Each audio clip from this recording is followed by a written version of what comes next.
buenas tardes, queridos amigos de Comer con los Ojos. Pues, ¿qué creen? Estamos de lujo, estamos de fiesta, porque estamos ni más ni menos con el destacado investigador, el doctor José Luis Juárez, que no, hombre, para mí yo soy su fan, y cuando se concretó esta entrevista fui la más feliz. Muchos lo saben que fui la más feliz del mundo.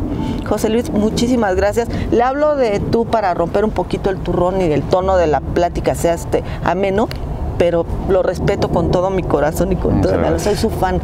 José Luis, muy buenas tardes. Muchísimas gracias por habernos concedido la entrevista. Nos vamos a ir rapidito para no quitarte el tiempo. Cuéntanos primero, ¿por qué te acercaste tú a la historia? Bueno, ¿qué te gustó de la historia? ¿Por qué no arquitectura, cualquier otra cosa? Bueno, la historia me llamó la atención porque yo entré a hacer la licenciatura en el año de 1986, justo 2 meses antes del terremoto. Wow. Entonces entré a hacer el curso propedéutico ahí en la Escuela Nacional de Antropología e Historia, vino el terremoto, se interrumpió el curso propedéutico y nos fuimos a recoger historias y ayudar en el centro histórico, en la unidad Tlatelolco y en la colonia Morelos. Okay. Fue ahí donde yo me di cuenta que era lo que me gustaba hacer, ¿verdad? Recogí muchas historias, una ya está publicada incluso, y entonces ahí yo decidí que la historia era lo mío, que era lo que realmente me gustaba. Yo ya daba clases, ya era profesor de inglés, ya había estudiado turismo, entonces me fui orientando hacia otro campo y decidí que fuera la historia. La historia fue lo que te acomodó y te apasionó. ¿Y la cocina? Bueno, precisamente cuando estaba yo en el primero o segundo semestre, los maestros insistían mucho en que los alumnos terminaban sus 4 años de licenciatura y después se desaparecían porque nadie avanzaba la tesis, se tenían que regresar un año después a hacer el seminario y luego todo el tiempo que se tomaba en elaborar la tesis. Entonces esta generación insistió mucho en que empezáramos a escoger nuestros temas.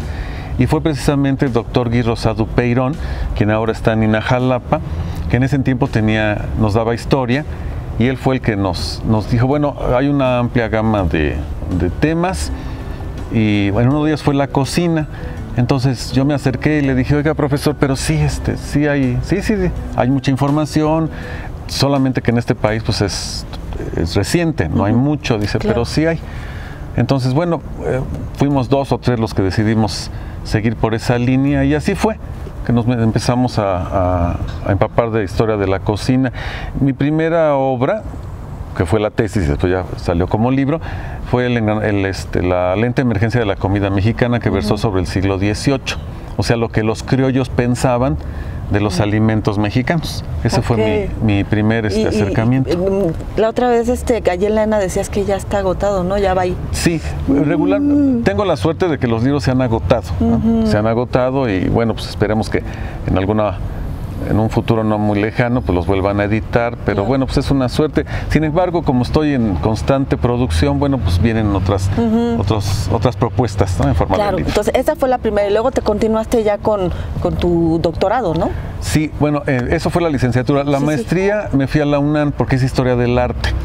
Hice un tema de las invasiones norteamericanas, de ahí porque estoy aquí en el museo. Ya. Entonces hice, y después ya en el doctorado, me planteé la idea de hacerlo en el extranjero, de hacerlo en México, pero como tenía yo ahí ya el gusanito de que se iba a acabar el siglo, y que había que revisar, entonces me ocurrió presentar ahí la idea de la cocina mexicana, ya en todo lo que es el siglo XX, y fue aceptada de inmediato y decidí no hacerlo en el extranjero, sino hacerlo aquí, además que es donde están las fuentes. Claro. Y fue así que estuve ahí, en el doctorado, lo culminé y salió el nacionalismo culinario. Ok. ¿Sí?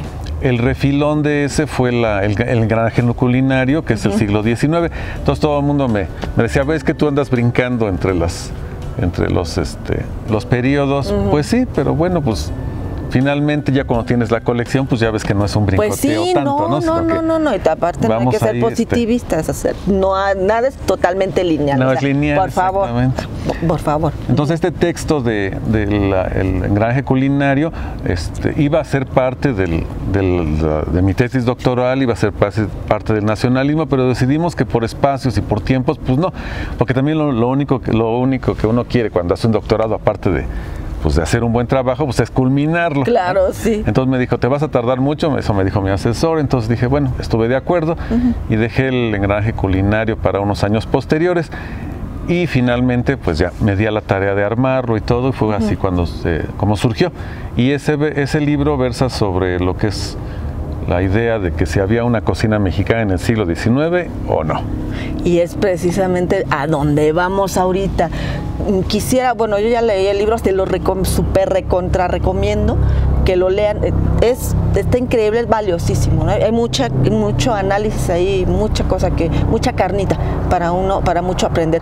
Pero cuéntanos, ¿cuál crees tú, bueno, dentro de todos los conceptos que manejas, cuál crees tú que fue el papel de la comida, de la cocina en el siglo XIX? Bueno, yo perseguí ahí continuar un poco con lo que yo había establecido en la lente emergencia.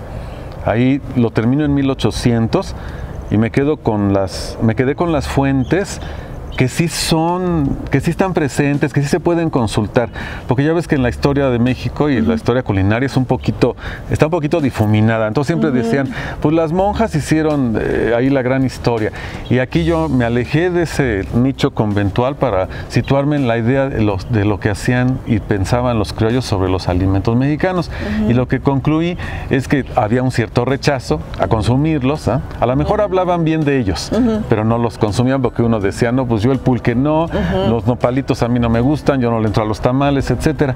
Entonces, al continuar con el engranaje, lo que decidí establecer es que había ya una idea de una comida diferencial, es decir, que no todos comían lo mismo. Claro. ¿No? Estaban los indígenas, los llamados pobres, la incipiente que podemos llamar clase media y luego la élite, sobre todo ya a finales del siglo XIX. Entonces, la idea fue un poquito establecer que no comían lo mismo, por obvias razones, por producción, por economía y por cultura.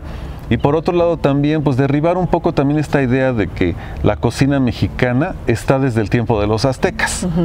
Unos investigadores me dicen, no, pues es que es obvio, pues ya comían el chile, la calabaza, el maíz, así. Pero esa es una cosa, y otra cosa muy distinta es que se establezca un concepto de cocina mexicana que yo lo ubico hasta el siglo XX y que sabemos que pues, contiene preparaciones de chile, de frijoles y de maíz. En cambio, en el siglo XIX eso no existía. Ahí estaba bien diferenciado lo que comía el pueblo, que es donde están las especialidades mexicanas, lo que comían las élites y luego lo que llamamos la comida casera, que ahí es donde pervivió mucho de la cocina colonial, de la cocina colonial. Entonces, al juntarlos, pues no puedes ahí hablar de cocina mexicana, ¿por qué no? Sin embargo, fíjate que es muy interesante que al final del siglo hubo varias propuestas de lo que era la cocina mexicana, incipientes, ¿no? Y muy cortitas, pero se empezó a gestar, digamos, ahí, pero realmente surgió con toda la fuerza hasta el siglo XX. Sí, pues es un tema de identidad, ¿no? La cocina como identidad, pues el siglo XIX está hecho un relajo, pues como esperaban que no también la cocina estuviera hecho un despiporre, ¿no? De plano que como dices tú, un tema muy de clase, ¿no? Tipos de comida con tipos de clases que existían, ¿no? Ahora cuéntanos de los mitos. Bueno, es el cazador de mitos histórico, lo tenemos aquí, yes. Obviamente aquí lo que ataca un poquito, lo que me inconformé es esta idea de que pues que los chiles en nogada, ¿no? Se los hicieron a un emperador y que pues de ahí surgieron. Entonces, no, pues yo me di a la tarea de buscarlo, y igual que gente que posteriormente se ha metido al tema, y pues vemos que no, ¿verdad? Que los chiles en nogada pues son una historia mítica que surgió en el siglo XX y que pues no tenemos pruebas de que hayan sido hechos para para Iturbide, ¿verdad? Ni que lo hayan hecho las monjitas, en fin, todo eso son estas historias que los pueblos elaboran para trascender. Y además no somos los únicos, ¿eh? Todo el mundo hace confecciona sus leyenditas, hace sus leyendas, sus historias, sus mitos para pues tener algo ahí importante. Dicen que detrás hay una historia, pues sí, a lo mejor sí, pero en los chiles en nogada pues sí están registrados en algunos recetarios, pero no con esta mexicanidad de formar los colores, ni contando la historia. No, eso fue, me parece, del siglo XX, que precisamente se junta con la idea de la invención del mole. ¿Sí? La del mole surge en los años 20 y la de los chiles en nogada más o menos como en los 32 ya aparecen ahí, pero bien así, famosísima hasta 1950, cuando una revista Restaurante se llamaba, lo publica y entonces se hace de dominio público. Entonces son los mitos, pero pues están ahí en el siglo XX y no en el siglo XIX, porque realmente en el siglo XIX, pues a lo que le dedicaban más páginas era reseñar la cocina de Francia, de Inglaterra, de Italia, hasta la de Alemania y la rusa. Y mucho también de Sudamérica, que está escondido ahí en los recetarios y en los manuales de cocina, pero no estas especialidades que después van a ser los emblemas culinarios de este país. Claro, ¿no? Y por ahí en nacionalismo culinario bien lo dices, no son emblemas culinarios, no, el mole es por excelencia el emblema culinario de México, ¿no? Y no salió en un convento y que una monjita y que le cayó el obispo y así como que córrele, pero a ver, órale, fumi, échalo, y el nombre sea de órale, ¿no? Creo que no va precisamente por ahí, y de veras es extraordinario que haya investigadores serios que con disciplina, con rigor, pues que de repente nos digamos, puede ser que a muchos no les caiga bien este tema, ¿no? Porque es más bonito pensar que la banderita en el chile, ay, qué bonito, y ay, la monjita, ¿no? Pero pues yo creo que hay que ser rigurosos si queremos de veras ir para adelante y aportar en el tema de la historia, pues es de conocer y saber, claro, ¿no? Además, ¿sabes qué? Me parece que a raíz de que he publicado estos libros y vienen otros dos que son detonantes, me atrevo a decirlo, es que también surge otra escuela u otra vertiente que quiere probarlo lo contrario. Entonces a mí me da mucho gusto porque luego leo que me dicen, no, es que él está equivocado porque sí se comían los tamales. No, yo estoy diciendo que no. O sí había tamaladas, o el antojito sí lo comían los ricos. Sí, yo no digo que no. Pero lo que yo estoy ahí discutiendo en el libro es que la cocina en el siglo XIX no quería decir la cocina mexicana, quería decir la cocina extranjera, claro, que era la que servía en los grandes banquetes, la que se hizo en el centenario, ya en el siglo XX, la que estaba en los grandes restaurantes. Esa era la gran cocina. Y las demás cocinas, incluyendo lo que después va a ser cocina mexicana, pues estaban un poco por debajo de esa cocina tan iluminada que pues era la cocina europea. Y que todo el tiempo la europea tratando de imponerse sobre pues lo que era la cultura, claro, culinaria. Fue otra dominación, ¿no? Mira, yo veo así, durante la colonia, la cocina que predominó fue la cocina española, no solamente en México, sino todo Iberoamérica. Y después vino otra conquista, que es la cocina francesa, también para todo el mundo, y esa era la bandera.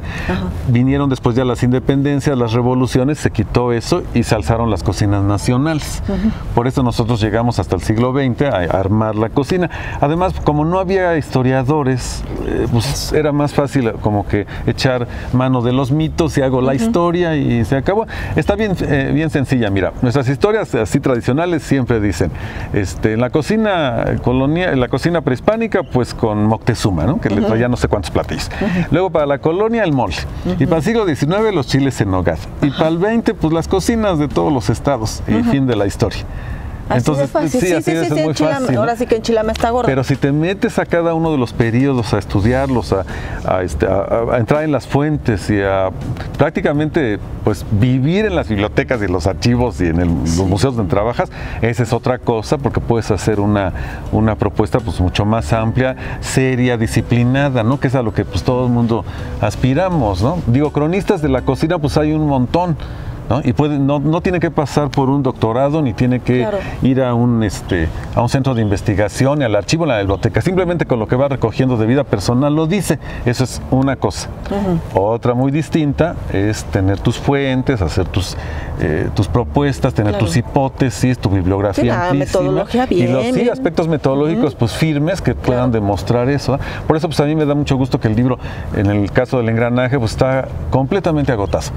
Sí, seguido me hablan para preguntarme. Ya ves, Nadia, no te lo voy a poder regalar, es que lo vio que lo traía y ella sí, digo, no, te lo regalo la próxima vez. Seguido me escriben para decirme dónde lo puedo adquirir, ¿no? Les digo en las bibliotecas dónde está para que lo puedan fotocopiar, pero no. Bueno, pero también es algo de, ojalá que la Secretaría de Cultura tenga ahí la delicadeza de volver a imprimir esos 2 libros, ¿no? Que me parece que son contributivos. Y los que vienen, ¿no? Y los que vienen, esperemos. Los que vienen. Mi querido José, muchísimas gracias. Qué emoción, qué bonita entrevista, de verdad, qué bonita entrevista. No sé si quieres agregar algo, redes sociales, si quieres que la gente te busque, o mejor no. Mejor hago mi anuncio, ¿no? Que voy a complementar ahí con una propuesta sobre la historia de la cocina prehispánica. Esperemos que pronto salga por ahí, y otra, doy una vuelta más a la historia colonial de la cocina, y tenemos ahí mucho trabajo, pero también mira, como vienen ya los primeros 20 años y nos acercamos a los primeros 25 del siglo XXI, pues a lo mejor ahí me meto a historizar, ¿no? Los primeros 25 años del siglo XXI para ver qué. No estaría mal. Para ver qué pasa. Y si nos dejas, pues por aquí nos damos unas asomaditas. Será un placer, los tendré ahí, los mantendré ahí informados de cómo van desarrollándose estas propuestas. Muchísimas gracias. Bueno, tu club de fans encabezado por mí te agradece muchísimo, José Luis. Que estés bien. Muchísimas gracias, amigos míos. De veras que esto fue un banquetazo. Ahora sí nos aventamos un banquetazo. Y les agradezco muchísimo su atención. Le agradezco a José Luis su amable y bondadosa y generosa entrevista. No se pierdan el próximo capítulo de Comer con los Ojos. Mique, la asistencia de producción. Dulcecita, hasta Puebla. Sí, ya sé que estás leyendo también Engranaje Culinario. Ayer me dijo, no, vas a ir a entrevistarlo, ¿cómo estás leyendo Engranaje? Le digo, pues mi niña pues anda en Puebla, pues lástima, pero ya lo estaremos encima de él, y ya te tocará conocerlo. También Sergio Sánchez en la asistencia también de producción. Muchísimas gracias. No se vayan sin darle un like, una buena compartida en Facebook, en Yahoo, en Yahoo dije, no en YouTube, perdón, es que pues, sí, me pone nerviosa, es cierto, es real. Muchísimas gracias y que estén muy bien, nos vemos en la próxima emisión de Comer con los Ojos. Gracias, bye.